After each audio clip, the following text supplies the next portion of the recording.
اور پھر رہتی دنیا تک اب آپ ہی امام ہیں سب کے. مسجد اقصی فلسطین میں اللہ بھی بارکنا حولہ، جس کا آس پاس بھی بہت بابرکت، جیسے اللہ سبحانہ تعالیٰ نے مکہ کو بابرکت بنایا، مدینہ کو بابرکت بنایا، اسی طرح مسجد اقصی کے آس پاس فلسطین کی زمین کو بھی اللہ نے بابرکت بنایا، اور وہاں کی برکتیں جانی پہچانی ہے. بہت سے انبیاء کا وہ مسکن رہا ہے، وہاں ان کے مقابر ہیں، اور اس کے علاوہ زمین بہت زرخیز ہے، اور اللہ سبحانہ تعالیٰ کی خاص رحمتیں ہیں اس جگہ پر کہ اس کو بھی ایک مرکز بنایا اس وقت کے لوگوں کے لیے. ایک طویل عرصے تک بیت المقدس جو تھا وہ قبلہ رہا پہلی امتوں کا. فرمایا لنریہ من آیاتنا. قرآن مجید میں اسراء کا ذکر آتا ہے نہیں جو مسجد حرام سے مسجد اقصی تک جانے کا، لیکن صحیح احادیث سے اور تواتر کے درجے کو پہنچی ہوئی احادیث سے ہمیں پتہ چلتا ہے کہ نبی صلی اللہ علیہ وسلم پھر 7 آسمانوں پر تشریف لے گئے اور اس سے اوپر سدرۃ المنتہا تک گئے.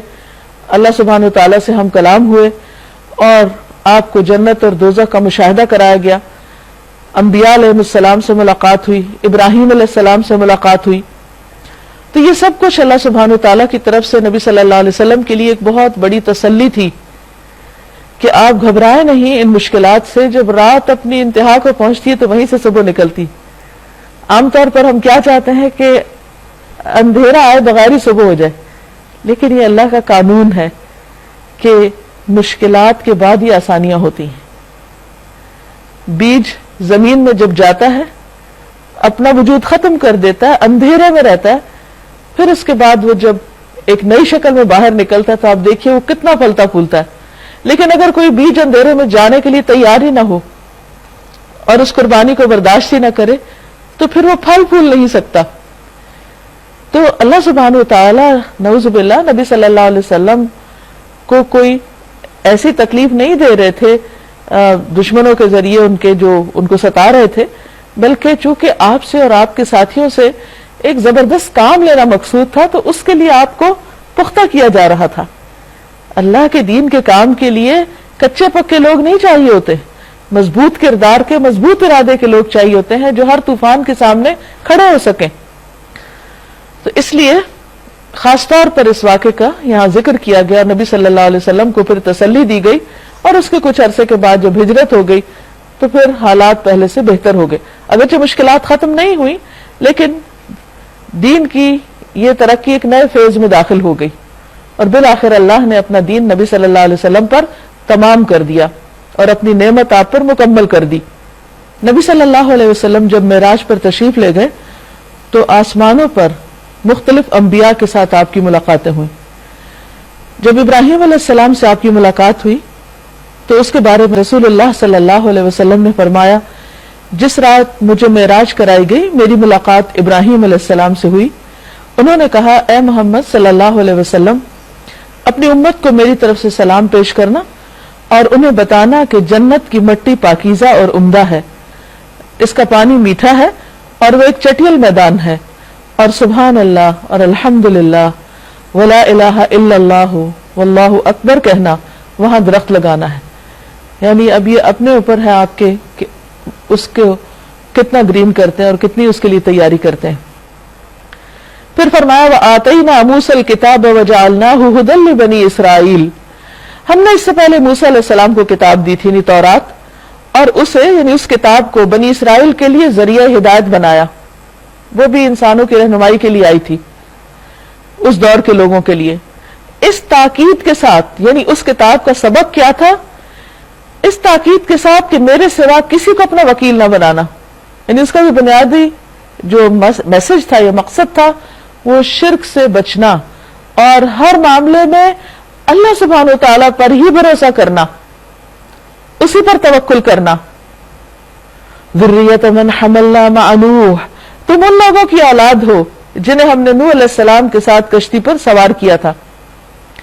یعنی نوح علیہ السلام کے وقت دنیا کی ساری آبادی جتنی بھی تھی اس وقت سب ختم ہو گئی سوائے ان چند ایمان والوں کے جو آپ کے ساتھ کشتی میں سوار ہوئے. اور بنی اسرائیل کو کہا جا رہا کہ تم